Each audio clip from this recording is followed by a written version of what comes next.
Vidéo pour expliquer comment on peut changer du texte en image. Autrement dit, comment ça se fait que DALL-E ou ce genre de système-là nous permettent en un seul prompt d'obtenir une image. Dans les vidéos précédentes, on a vu que le fonctionnement du prompt, c'est convertir des mots en chiffres, que ces chiffres sont entrés dans un transformer, qui est en fait une grosse équation, et que cette équation-là nous recrache des chiffres qui sont ensuite convertis en mots. Ce système-là, c'est un système qui mange une liste de chiffres et qui recrache une liste de chiffres.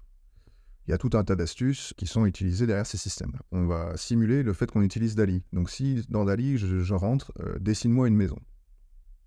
Ça passe dans la moulinette et hop, magie, j'ai une superbe maison qui apparaît.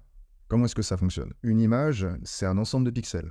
Cet ensemble de pixels, là, on a une image en noir et blanc. On va dire que 0, c'est pour les pixels noirs et 1, c'est pour les pixels blancs. Si on prolonge la réflexion, en fait, ça veut juste dire que notre image, c'est une suite de chiffres. Ici, les fameux 0 et 1, on devine encore la maison. En réalité, dans les vidéos précédentes, on a vu qu'un prompt, c'est une suite de chiffres mise dans un tableau avec des balises de début et de fin, et que tout le reste est bourré par les fameux pads pour dire, bon, bah là, il n'y a rien dans ces cases-là. Donc, nos prompts sur DALL-E sont en fait une suite de chiffres qui sont donnés à un système, qui nous recrache aussi une suite de chiffres. Sauf que cette suite de chiffres, au lieu d'être convertie en mots, eh ben, en fait, elle est restructurée sous la forme d'une image. C'est tout.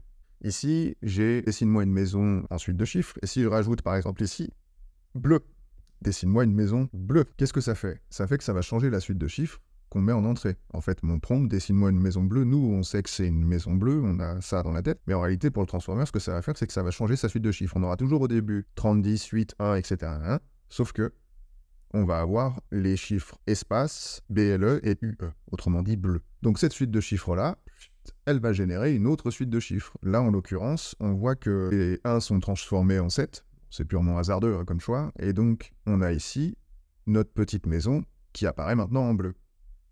Elle apparaît en bleu parce qu'on a rentré une suite de chiffres différentes, mais en partie similaires, et donc on a une maison équivalente dessinée en bleu. Quand j'arrive sur DALL-E, je mets « dessine-moi une maison bleue » et ça me sort cette magnifique maison bleue, alors qu'en réalité, on a converti mon prompt en chiffres, et ces chiffres ont été rentrés dans le transformer qui, lui, nous a recraché un tas de chiffres aussi. Et ce tas de chiffres, au lieu d'être converti en mots, il a été converti en images, en pixels en fait. On a considéré que ces chiffres-là étaient des pixels. Ça veut dire qu'on se retrouve toujours avec le même système, qui est f de un tableau qui a des balises d'entrée et de sortie, une phrase dedans qui est convertie en mots, des tags qui bourrent et remplacent les emplacements vides, et en sortie, un tas de chiffres qui sont considérés cette fois comme des pixels, ce qui fait qu'une fois réorganisés dans le bon ordre, ça nous donne une magnifique maison.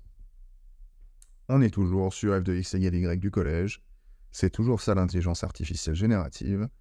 Ce n'est rien de plus que des tas de chiffres qui sont manipulés dans tous les sens. Le F, c'est toujours le transformer, ça veut donc dire que ça soit pour ChatGPT ou pour DALL-E, la technique, l'algorithme, la recette qui est derrière, c'est toujours la même, c'est le transformer. En conclusion, une image ou un texte sont une suite de chiffres, et une certaine combinaison de mots produit une combinaison de chiffres, autrement dit, une image différente, parce que c'est une combinaison de pixels.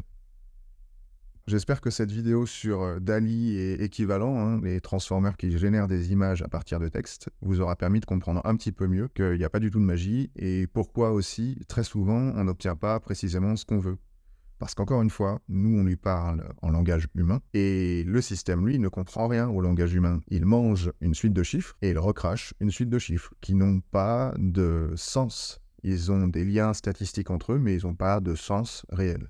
Et nous, on se fait avoir. Le but de ces vidéos, c'est justement d'éviter de se faire avoir pour utiliser ces outils-là intelligemment. N'hésitez pas à partager, liker cette vidéo si elle vous a plu. Merci, ciao.